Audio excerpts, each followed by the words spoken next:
आज हम बात करने वाले हैं एक ऐसे पुराने हॉन्टेड हाउस की जहां पर पैरानॉर्मल एक्टिविटीज से लेके मर्डर मिस्ट्रीज की कहानियां छुपी हुई हैं। ये कहानी है 1375 के बने ओल्ड हॉन्टेड हाउस की, जो कि मॉन्ट्रूज स्कॉटलैंड में सिचुएटेड है। ये घर काफी ज्यादा पुराना है, लगभग 800 साल पुराना है, जिसे अर्स्किन फैमिली ने खरीदा था, जो कि थे सर रॉबर्ट अर्स्किन।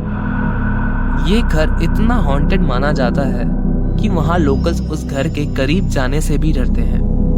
वो इस डर में रहते हैं कि वो कहीं कोई सुपर नेचुरल चीज से टकरा ना जाए। 800 साल पुराना होने के कारण आप सोच ही सकते हैं कि ये कितनी जनरेशन से पास ऑन हो रही होंगी और कितनी कहानियां और अफवाहें इस घर से जुड़ी हुई होंगी।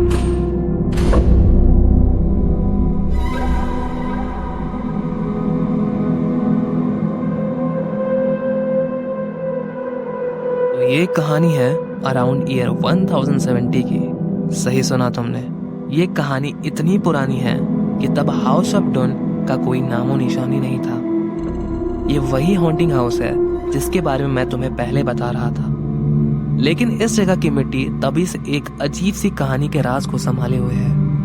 कहते हैं एक सोल्जर अपने मिशन पर था। एक सीक्रेट मैसेज उसे डिलीवर करना था, एक मैसेज जो जंग के अंजाम को बदल सकता था। लेकिन उसका सफर कभी खत्म नहीं हुआ। उस रात जंगल के बीच से गुजरते हुए उसके ऊपर दुश्मनों के ग्रुप ने अटैक कर दिया और उसका सर काट दिया गया। सब कुछ वहीं खत्म हो गया। लेकिन एक चीज जिंदा रही, जो कि उसकी दुखती हुई आत्मा। लोग कहते हैं कि उस सोल्जर की बॉडी को कभी प्रॉपर फ्यूनरल तक नहीं मिली। दुश्मन बिल्कुल नहीं चाहते थे कि उसकी बॉडी किसी को मिल जाए और वो उसे पहचान ले, तो उन्होंने उसका सर कहीं पर दफना दिया और बॉडी को उसी जगह छोड़ दिया जहां उसे मारा गया था। तब से उसकी आत्मा ने उस जगह को श्रापित बना दिया। उसे एक शांति चाहिए थी जो उसे कभी नहीं मिली, और अब वो जो भी उस जगह के करीब जाता है उनका पीछा करके उन्हें मौत के घाट उतार देता है। एक इंसिडेंट जो सबसे ज्यादा फेमस है वो 1800 के टाइम की है। एक टूरिस्ट जो हाउस ऑफ डन के आसपास के इलाके एक्सप्लोर कर रहा था। लोगों ने उसे मना किया था कि रात के समय उस कोर्टयार्ड में मत जाना, लेकिन उससे रहा नहीं गया और वो टूरिस्ट उस जगह चला गया। कहते हैं जैसे ही वो कोर्टयार्ड के पास गया, हवाएं एकदम ठंडी और भारी लगने लगी।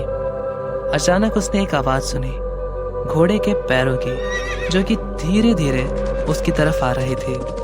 उसने पलट कर देखा और तभी उसकी रात एक खौफनाक सपने की तरफ बन गई। एक राइडर कोर्टयार्ड के बीच में था, एक घोड़े पर, लेकिन राइडर का सर नहीं था। उस टूरिस्ट ने कहा वो मुझे सीधा देख रहा था, मतलब देख नहीं रहा था बल्कि बुरी तरह घूर रहा था, जैसे कि वो उसे मार ही डालेगा। लेकिन उसकी प्रेजेंस ऐसी थी जैसे वो मेरी पूरी बॉडी को स्कैन कर रहा हो। टूरिस्ट एकदम फ्रीज हो गया। उसका दिमाग कह रहा था भागो, लेकिन उसकी बॉडी वहीं जम गई थी। धीरे धीरे वो राइडर उसकी तरफ बढ़ने लगा। उसका घोड़ा भी डरावना था। उसकी आंखें एकदम लाल ग्लो कर रही थी। कहते हैं कि उस टूरिस्ट ने फाइनली हिम्मत करके वहां से भागना शुरू किया। लेकिन जब वो अपने रूम में पहुंचा, उसने अपने कपड़ों पर कोर्टयार्ड की मिट्टी देखी, जो सिर्फ अंदर के एरिया से आ सकती थी। एक भारी गीली मिट्टी, जैसे कोर्टयार्ड के अंदर एक इनविजिबल फोर्स ने उसका पीछा किया हो।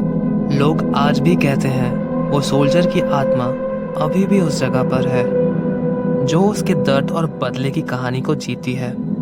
जो भी उस कोर्टयार्ड के करीब जाता है वो या तो डर के मारे भाग जाता है या फिर उसका सामना करके हमेशा के लिए उस हॉन्टिंग हेडलेस मैन का शिकार बन जाता है। इस घर को लेके काफी सारी कंट्रोवर्सीज हैं। इस घर को पाने के लिए बहुत लोगों ने अपनी जान तक को दांव पे लगा दिया और काफी लोगों की जान भी चली गई। उसमें से एक कंट्रोवर्सी है the poisoning scandal. House of done के इतिहास में एक ऐसा काला पन्ना है जो रिश्ते, लालच और धोखे की कहानी के रूप में जाना जाता है। ये कहानी है 1610 के पॉइजनिंग स्कैंडल की, जो अर्स्किन परिवार के बीच हुई थी। उस टाइम पर जॉन अर्स्किन, जो 10th ओनर थे हाउस ऑफ डन के, और उनके छोटे भाई अलेक्जेंडर अपने परिवार के साथ रहते थे। उनके अंकल रॉबर्ट अर्स्किन और उनकी 3 बहनें मार्गरेट, हेलेन और इजाबेल ने मिलकर एक ईवल प्लान बनाया था। उनका इरादा था कि जॉन और अलेक्जेंडर को रास्ते से हटाकर पूरी प्रॉपर्टी हड़पना और टाइटल अपने नाम कर देना। ये तीनों बहनें और वो अंकल काफी ज्यादा जेलस फील करते थे इस ओनर के साथ और उसके छोटे भाई अलेक्जेंडर के साथ। एक रात जब परिवार एक साथ मिलकर खाना खा रहे थे, रॉबर्ट और उनकी 3 बहनों ने खाने में जहर मिला दिया और कुछ टाइम बाद जॉन और अलेक्जेंडर दोनों बीमार पड़ गए। जहर का असर बॉडी में कुछ ज्यादा ही था, तो जॉन ने कुछ ही दिनों में अपनी जान गंवा दी, लेकिन अलेक्जेंडर अपनी मजबूती और किस्मत के कारण जिंदा बच गया। अलेक्जेंडर अपने भाई के मौत के बाद बहुत गहरे सदमे में चला गया। वो हमेशा यही सोचता रहता कि किसने उसके भाई को मारा है। तो उसने एक इन्वेस्टिगेशन करवाई उस घर के ऊपर। इन्वेस्टिगेशन के टाइम ये साबित हुआ कि रॉबर्ट और उनकी बहनें इस मर्डर मिस्ट्री में शामिल थे। कोर्ट ने उन्हें गिल्टी बताया। रॉबर्ट और 2 बहनों को फांसी की सजा सुनाई गई, जबकि सबसे छोटी बहन इजाबेल की उम्र और गिल्टी देखते हुए उसे दूसरे देश भेज दिया गया। ये घटना न सिर्फ अर्स्किन फैमिली के हिस्ट्री में कलंक बनी, बल्कि हाउस ऑफ डन के हिस्ट्री में भी एक भयानक यादगार के रूप में याद की जाती है। आज भी कुछ लोग कहते हैं कि रात के सन्नाटे में अगर तुम ध्यान से सुनो तो उन 2 बहनों की आत्माओं की आवाजें उस हाउस ऑफ डन के दीवारों के बीच से महसूस की जा सकती है। जो भी उस घर में जाता है तो उससे वो 2 बहनें एक लैंप लेके खड़े दिखती हैं। लोग कहते हैं कि वो दोनों आपस में बात कर रही होती है, या तो फिर उस किचन के अंदर नजर आती है। कहते हैं जो भी उस डाइनिंग हॉल में अपना कदम रखते तो उसकी वही मौत हो जाती है।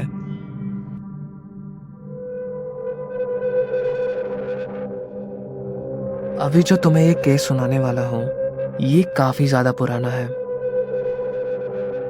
ये इतना ज्यादा पुराना है जब अर्स्किन फैमिली ने इस घर को खरीदा तक नहीं था। ये तब की बात है जब इस घर में एक सोल्जर रहता था। पर इससे पहले तुम्हें इस केस से रिलेटेड एक इन्वेस्टिगेशन के बारे में बताऊंगा, जिसमें मिस्टर जॉर्ज और उनकी टीम के साथ साथ दूसरे इन्वेस्टिगेशन ग्रुप्स भी आए थे। और ये इन्वेस्टिगेशन अगस्त 2006 में कंडक्ट हुई थी। रात के अंधेरे में जब हवाएं पत्तों से खेल रही थी और पूरा घर एक अजीब सी खामोशी में डूबा हुआ था, मिस्टर जॉर्ज ने अपना पहला कदम रखा हाउस ऑफ डन के पुराने कॉरिडोर में। EMF डिटेक्टर हाथ में था और स्पिरिट बॉक्स ऑन। अचानक एक मेटालिक क्लैंग की आवाज आई, जैसे कोई तलवार शार्पन कर रहा हो। मिस्टर जॉर्ज ने धीरे से कहा, समथिंग इज हियर। कॉरिडोर के टेम्परेचर में एकदम से डाउनफॉल देखा गया और भारी सांस लेने की आवाजें स्पिरिट बॉक्स में रिकॉर्ड हुई। लाइब्रेरी वो जगह थी जहां की कहानियों में आत्मा का सबसे ज्यादा प्रेजेंस महसूस किया गया था। जब जॉर्ज लाइब्रेरी में घुसे तो एक पुरानी डायरी अपने आप हिलती हुई नजर आई। जब उन्होंने डायरी खोली, उसके अंदर एक स्केच था, एक तलवार का और एक ट्री का। उसके नीचे लिखा था, you can not take my honour. Room का टेम्परेचर एकदम से फ्रीज होने लगा। थर्मल कैमरे पे शैडोई फिगर नजर आ रही थी जो डायरी के आसपास थी। अचानक दूर से एक हल्की हल्की आवाज आ रही थी, I am watching you. George ने कामली कहा, we are just here to learn. पर उसके टीम मेंबर्स बहुत ज्यादा ही डरे हुए थे। उनके चेहरे पे डर साफ दिख रही थी। मिडनाइट का समय था। वो पेड़ जो इस कहानी का इटर्नल विटनेस था, वहां जॉर्ज ने अपना मेटल डिटेक्टर लगाया तो उन्हें ग्राउंड के अंदर मेटालिक वाइब्रेशंस मिली। उन्होंने ट्री ट्रंक को स्कैन किया और देखा कि एक पुरानी जंगी तलवार ट्रंक के अंदर अटकी हुई थी। जब उन्होंने तलवार के करीब कैमरा फोकस किया, एक ग्लोइंग शैडो उनके सामने आई। स्प्लिट बॉक्स से एक क्लियर वॉइस आ रही थी, लीव व्हाट्स माइन।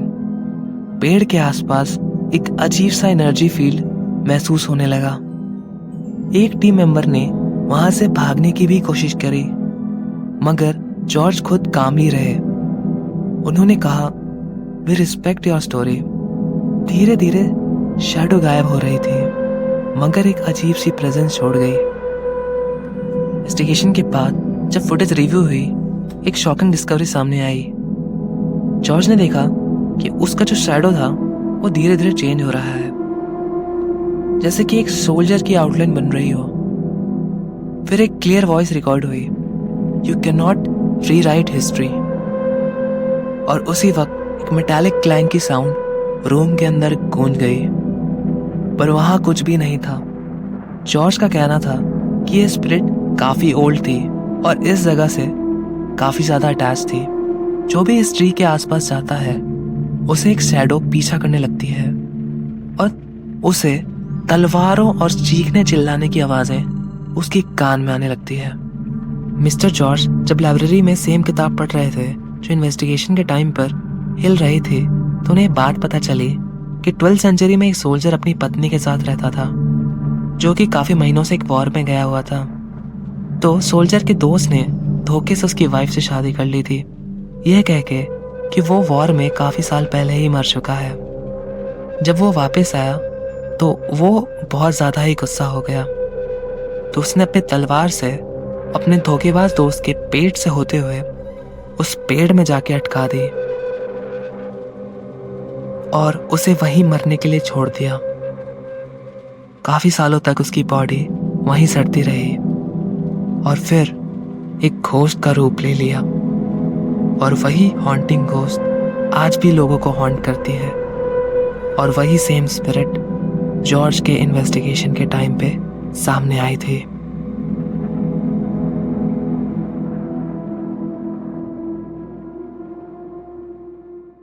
गाइस, क्या तुम में इतनी हिम्मत है कि हाउस ऑफ डन के कॉरिडोर्स में एक रात के लिए स्टे कर सको? शायद तुम्हें भी वो प्रेजेंस फील हो सके। तो ये मेरी फर्स्ट वीडियो है इस चैनल पर।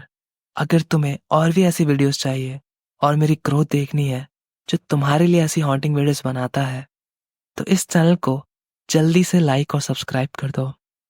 तब तक के लिए हंसते रहिए, मुस्कुराते रहिए। कल क्या पता आपका सामना इन्हीं क्रिएचर से हो जाए।